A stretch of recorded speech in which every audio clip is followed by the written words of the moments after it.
بسم اللہ والصلاة والسلام علی رسول اللہ وبعد۔ محترم بھائیوں اور بہنوں، السلام علیکم ورحمۃ اللہ وبرکاتہ۔ آج باطل پوری تیاری کے ساتھ میدان میں اتر چکا ہے اور اپنے زریدہ افکار و خیالات کو فروغ دینے کے لیے ہر طرح کے وسائل بروئے کار لا رہا ہے۔ بالخصوص انٹرنیٹ کی دنیا میں فیس بک، ٹویٹر، بلاگز، یوٹیوب اور مختلف ویب سائٹس کے ذریعہ شہوات اور شبہات کو ہوا دینے میں لگا ہوا ہے۔ ہم بحیثیت مسلمان جانتے ہیں کہ وہ باطل کے داعی ہیں اور ہم حق پر ہیں۔ ہم اس دین کے ماننے والے ہیں جس کی تابعداری میں دنیا اور آخرت کی کامیابی ہے۔ ہم اس دین کے ماننے والے ہیں جس کے راستے میں طرح طرح کی بڑی بڑی قربانیاں دی گئی ہیں۔ اسی دین کے لیے حضرت آدم علیہ السلام تھکے تھے۔ اسی دین کے لیے حضرت نوح علیہ السلام نے 950 سال تک محنت کی تھی۔ اسی دین کے لیے حضرت ابراہیم علیہ السلام کو آتش نمرود میں ڈالا گیا تھا۔ حضرت اسماعیل علیہ السلام کی گردن پر چھری چلی تھی۔ حضرت یوسف علیہ السلام کو سستے داموں بیچا گیا تھا اور وہ چند سالوں تک جیل کی سلاخوں کے پیچھے رہے تھے۔ حضرت زکریا علیہ السلام کو اسی دین کے لیے آری سے چیرا گیا تھا۔ حضرت یحییٰ علیہ السلام کو اسی دین کے لیے ذبح کیا گیا تھا۔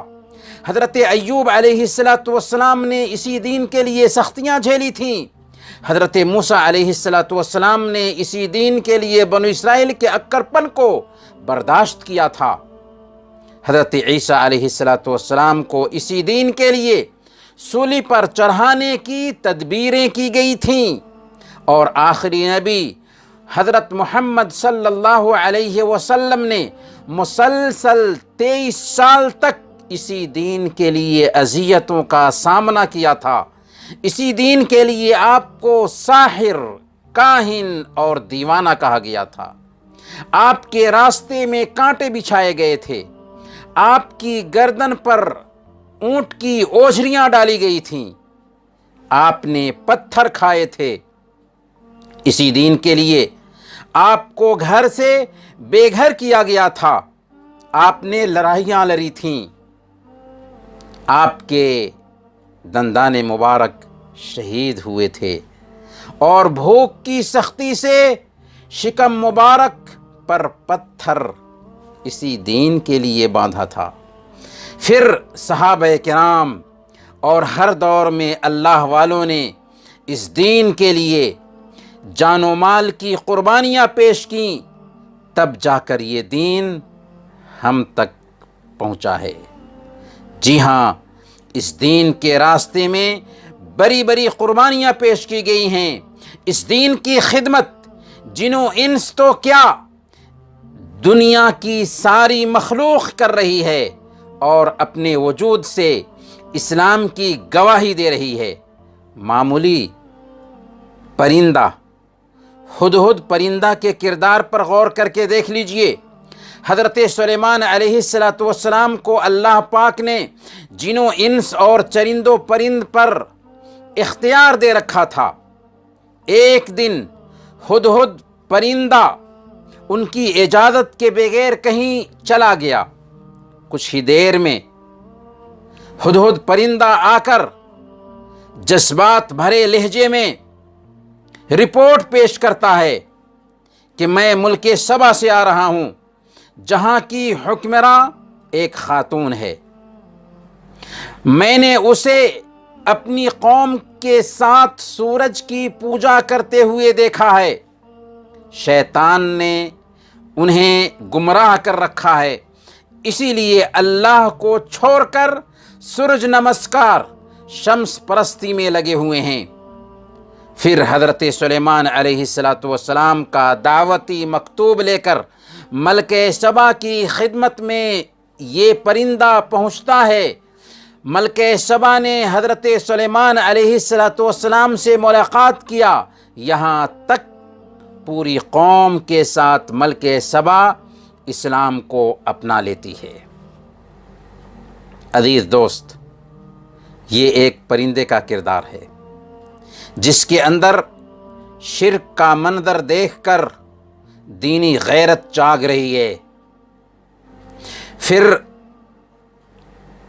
سورج کی پوجا کرنے والی قوم تک اللہ کا پیغام پہنچانے کے لیے پریشان ہو جاتا ہے، حالانکہ پرندے کی یہ ذمہ داری نہیں تھی۔ یہ ذمہ داری تو ہماری اور آپ کی تھی۔ ہمارے وجود کا مقصد ہی دوسروں کی رہنمائی کرنا تھا۔ ہم بہترین امت صرف اس لیے تھے کہ ہم خیر کے داعی اور دین کے سپاہی ہیں۔ اب ہم ذرا اپنے دل کو ٹٹولیں اور من سے پوچھیں کہ آخر ہم نے اپنے دین کے لیے کیا کیا؟ ہم اپنے شب و روز کے معمولات میں سے دین کے لیے کتنا وقت نکال پاتے ہیں؟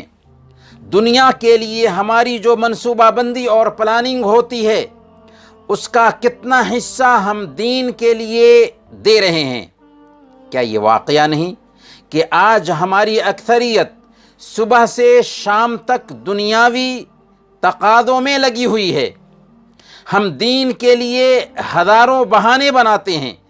ہم کل قیامت کے دن اپنے رب کے سامنے کیا جواب دیں گے جب وہ ہم سے ان لوگوں کے بارے میں پوچھے گا جن تک یہ دین نہ پہنچ سکا؟ یا وہی لوگ ہماری گردن پکڑ کر اللہ کے دربار میں پیش کریں گے کہ الہی ان لوگوں نے ہم تک تیرا دین نہیں پہنچایا؟ اس وقت ہمارا کیا جواب ہوگا؟ کون سا چہرہ لے کر ہم اپنے نبی سے روبرو ہو سکیں گے جن کی 23 سالہ زندگی اس دین کے لیے وقف تھی؟ تو پھر سستی کب تک اور غفلت کیوں کر کمر ہمت باندھیں؟ فروعی اختلافات میں الجھ کر اپنے علم کا استحصال نہ کریں۔ ترجیحات کو سامنے رکھتے ہوئے آگے بڑھیں۔ کرنے کے کام بہت ہیں، ہم نہیں جانتے کہ کس سے اللہ تعالیٰ کون سا کام لے لے، اس لیے خود کو حقیر نہ سمجھیں۔ آپ اپنی ذات میں ایک انجمن ہیں، قوم کو آپ کی سخت ضرورت ہے۔ آپ دین کے لیے جو بھی خدمت کر سکتے ہوں پہلی فرصت میں اس کے لیے خود کو تیار کریں، خود میں دعوتی شعور پیدا کریں اور دین کے فروغ کے لیے ایک پلیٹ فارم پر اکٹھا ہو جائیں۔ مجھے یقین ہے کہ میرے دل کی نکلی ہوئی یہ جو آواز ہے یہ صدا بصیرہ ثابت نہ ہوگی، اور دینی غیرت رکھنے والے نوجوان اسلام کی خدمت کے لیے اٹھ کھڑے ہوں گے، کیونکہ یہ وقت کی پکار ہے۔ اٹھ کے اب بزم جہاں کا اور ہی انداز ہے، مشرق و مغرب میں تیرے دور کا آغاز ہے۔ وصلی اللہ علی نبینا محمد وعلی آلہ وصحبہ اجمعین۔